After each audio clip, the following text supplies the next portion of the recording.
Hi friends, ഇന്ന് നമ്മൾ ചെയ്യാൻ പോകുന്ന ഡിഷ് എന്ന് പറഞ്ഞു കഴിഞ്ഞാൽ നല്ല പാൽക്കപ്പൊക്കെ കോമ്പിനേഷൻ ആയിട്ടുള്ള അടിപൊളി ഒരു ബീഫിന്റെ വാരിയല് വരട്ടി അങ്ങനെ ഇരിക്കും. നമുക്കൊന്ന് കണ്ടു നോക്കിയാലോ. ഞാനിവിടെ എടുത്തേക്കുന്നതെന്ന് പറഞ്ഞു കഴിഞ്ഞാൽ നല്ല ബീഫിൻ്റെ വാരിയല് നല്ല ഒരു ഇടത്തരം മീഡിയം ടൈപ്പിൽ കട്ട് ചെയ്ത് എടുത്തേക്കുന്നത്. നമ്മൾ ഒരു വരട്ട് പരുവത്തിൽ എടുക്കാനായിട്ടുള്ളതല്ലേ.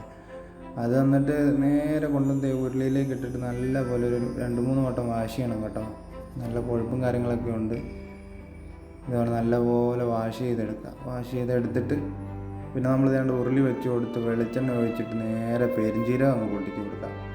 പെരുംജീരകം പൊട്ടിച്ച് വരുമ്പോഴത്തേനാണ് ഇത് നമ്മുടെ സബോള വഴട്ടാനുള്ള സബോള അങ്ങോട്ട് ഇട്ട് കൊടുക്കുക.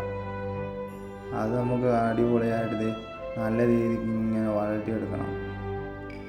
ഒരു 10 മിനിറ്റ് നല്ലപോലെ വാടി വരുന്ന സമയത്ത് നേരെ നമ്മൾ ഇടാൻ പോകുന്നതാണ് ഇഞ്ചിയും വെളുത്തുള്ളി ചതച്ചതും പിന്നെ ചെറിയുള്ളിയും പച്ചമുളകും കറിവേപ്പില എല്ലാം കൂടെ ഇട്ട് കൊടുത്തിട്ട് പിന്നെ നമ്മൾ മൂപ്പിക്കാൻ വേണ്ടി ഇടുക.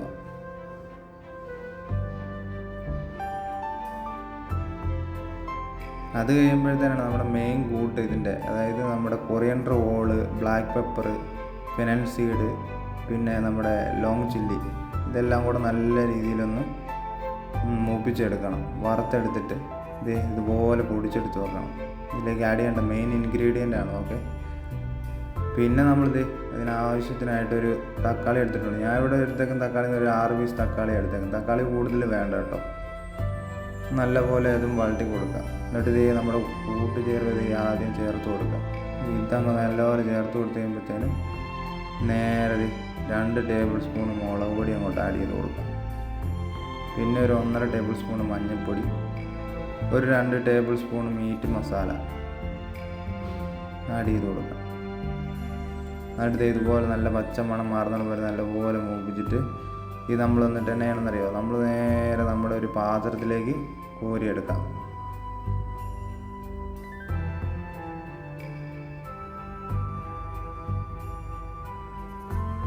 കണ്ടില്ല, ഇതുപോലെ കോരിയെടുത്ത് തണുപ്പിച്ചിട്ട് അതിന് നമ്മൾ ഗ്രൈൻഡർ പേസ്റ്റ് ചെയ്യണം. ഇതാണ് ഞാൻ പറഞ്ഞ പാൽക്കപ്പ. ഇതിൻ്റെ റെസിപ്പി നമ്മൾ വേറെ ഒരു ദിവസം കൊണ്ടുവരുന്നതായിരിക്കും. വീഡിയോ ഇഷ്ടപ്പെട്ടാൽ സബ്സ്ക്രൈബ് ചെയ്യണം, ഷെയർ ചെയ്യണം, ലൈക്ക് ചെയ്യണം. ഓക്കെ, ബെല്ലൈക്കൺ അമർത്തിയേക്കണം. എന്നാലുള്ള നിങ്ങൾക്ക് ഇതുപോലത്തെ അടിപൊളി വീഡിയോസുകളൊക്കെ കാണാൻ പറ്റത്തുള്ളൂ. ഇത് നമ്മൾ ഫൈൻ പേസ്റ്റായിട്ട് അടിച്ചെടുത്തിട്ടുണ്ട്. ഇത് നമ്മളിത് കഴുകി വെച്ച ബീഫിലേക്ക് ആഡ് ചെയ്ത് കൊടുക്കാം. അതിന് പാകത്തിന് ഉപ്പ് ചേർത്ത് കൊടുക്കാം. എന്നിട്ട് നമ്മൾ ഇതിൻ്റെ പ്രധാനപ്പെട്ട ഒരു കാര്യം എന്ന് പറഞ്ഞു കഴിഞ്ഞാൽ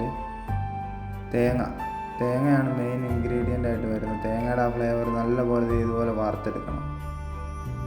നല്ലപോലെ വാർത്തെടുത്തതിന് ശേഷം അതൊരു ഗ്രൈൻഡറിലേക്ക്, നമ്മുടെ മിക്സിയുടെ ജാറിലേക്ക് ഇട്ടിട്ട് ഇതുപോലെ അരച്ചെടുക്കാം. ഇപ്പം നമ്മുടെ ബീഫ് അവിടെ റെഡിയായി വരുന്നുണ്ട്. അത് കണ്ടില്ലേ, നല്ലപോലെ റെഡിയായി വരുന്നുണ്ട്. ഇതിനെ ഇച്ചിരൂടെ വറ്റിച്ചെടുത്തിട്ട് വേണം നമ്മൾ അടുത്ത ഇൻഗ്രീഡിയൻ്റ് എന്ന് പറഞ്ഞു കഴിഞ്ഞാൽ നമ്മൾ ആ വറുത്ത് വെച്ച തേങ്ങയില്ലേ, അത് ആഡ് ചെയ്ത് കൊടുക്കാം. അത് ആഡ് ചെയ്ത് കൊടുത്ത് നല്ല രീതിക്ക് ഇളക്കിയെടുക്കണം.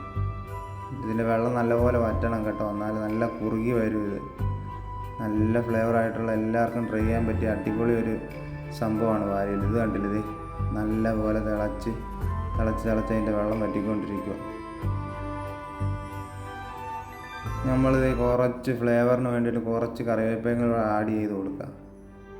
ഇത് കണ്ടില്ലേ, ഞാൻ കാണിച്ചു തരാം, നോക്കിക്കോണേ. ഇത് അടിപൊളി സാധനം. ഇത് കാണുമ്പോൾ തന്നെ നമുക്ക് നല്ല ഒരു രുചികരമായിട്ടുള്ളൊരു ഐറ്റം തന്നെ. അത് കണ്ടില്ലേ, അപ്പോൾ എല്ലാവരും മസ്റ്റായിട്ടും ട്രൈ ചെയ്യണം കേട്ടോ. ഇതിന് പറ്റിയ കോമ്പിനേഷൻ സാധനമാണ് നമ്മുടെ പാൽക്കപ്പയുടെ റെസിപ്പി നമ്മൾ കൊണ്ടുവരുന്നതായിരിക്കും. ഓക്കെ, എന്നിട്ട് ഞാൻ കാണിച്ചു തരാം, നോക്കിക്കോണേ. ഇത് ഇങ്ങനെ നമ്മളൊരു പാത്രത്തിലേക്ക് ഇങ്ങനെ പാൽക്കപ്പ എടുത്തിട്ട് അതിലേക്ക് ഒരു 2 പീസ് ആഡ് ചെയ്ത് കഴിച്ച് നോക്കണം. അങ്ങനെ അടിപൊളി സാധനം, ഒരു രക്ഷയില്ല. അപ്പോൾ എല്ലാവരും മസ്റ്റായിട്ട് ട്രൈ ചെയ്യുക. വീഡിയോ ഇഷ്ടപ്പെട്ടാൽ സബ്സ്ക്രൈബ് ചെയ്യുക, ഷെയർ ചെയ്യുക, ബെല്ലൈക്കൺ അമർത്തുക. ഓക്കെ, വീണ്ടും പുതിയ വീഡിയോകളായിട്ട് നമുക്കിനിയും കാണാം. Okay, by.